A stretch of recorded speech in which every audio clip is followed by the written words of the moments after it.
તો જામનગરમાં મહાનગરપાલિકાના અધિકારીઓની ભૂલથી કરોડોની સંપત્તિ ધૂળધાણી થતી જોવા મળી રહી છે।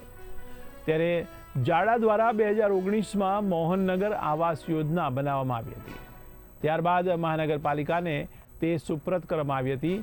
તો મોહનનગર આવાસમાં 18 બિલ્ડિંગો છે, જેમાં 1000 ફ્લેટ બનાવવામાં આવ્યા હતા।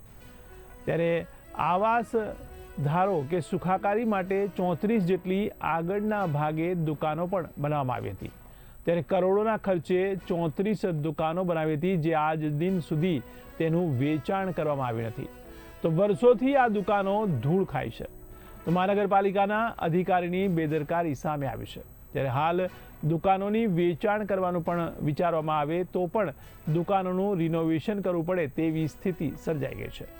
તો રિનોવેશન કરવામાં પણ લાખોનો ખર્ચ કરવો પડે, તે કોના ખિસ્સામાંથી જશે તે પણ એક સવાલ છે। ત્યારે પ્રજાના કરવેરાના પૈસા આવા અધિકારીઓની બેદરકારીથી ધૂળ ખાઈ રહ્યા છે।